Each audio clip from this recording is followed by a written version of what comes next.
My name is Tobias Osmund. I'm the Deputy Director of Sales for the news agency, the Associated Press in Europe, Middle East and Africa. Tobias, it's often become sort of accepted wisdom based solely on the American experience that newspapers are in terminal decline. The Scandinavian experience would seem to suggest something else. What's happening in Scandinavia that's different? I would say, of course, we do have newspapers in decline in Scandinavia as well, but there are a few really good examples of newspapers that have been able to transition into the new sort of digital reality with new business models and are making, doing quite well in the new world.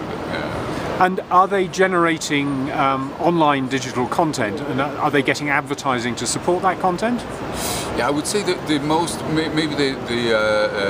most interesting example is a newspaper called Aftonbladet in Sweden.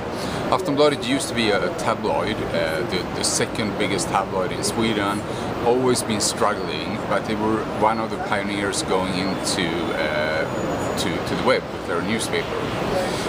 Currently, they see themselves as a media house rather than a newspaper with a number of platforms. So they still have the paper edition, and web edition, mobile edition, and what they're doing is they're using their online assets, the traffic that the news generates to sort of power other digital services around it. So.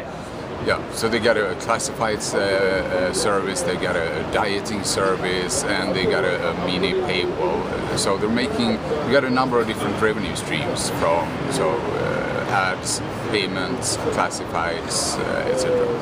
And if the newspaper were to close down tomorrow, would they still have a business?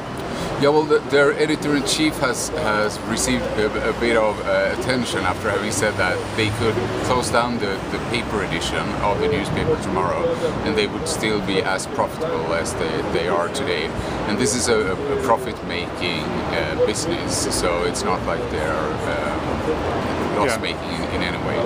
So how many people buy the newspaper compared to how many people view it online?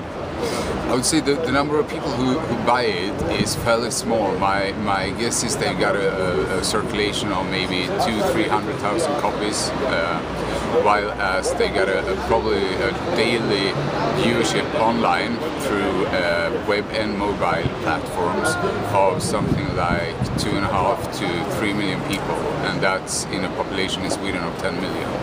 So it's a very high penetration rate. Yes. And if you're a Swede and you want to know what's breaking news, where do you go first? Well, then that's where you go. You go to the Aftonbladet website, and they've done an interesting journey from being a sort of a yellow tabloid in print to moving the brand towards being a much more of a serious news outlet. So you would go there as your primary news source when news breaks. And in terms of Scandinavia more generally, is it true that everywhere relates to internet, or are some countries different? Well, I would say all of the countries are quite advanced, but there are differences between the countries, small as they are, but of course when you're not Scandinavian, you may be fooled into thinking it's one market, which is it's several distinct markets with their own languages.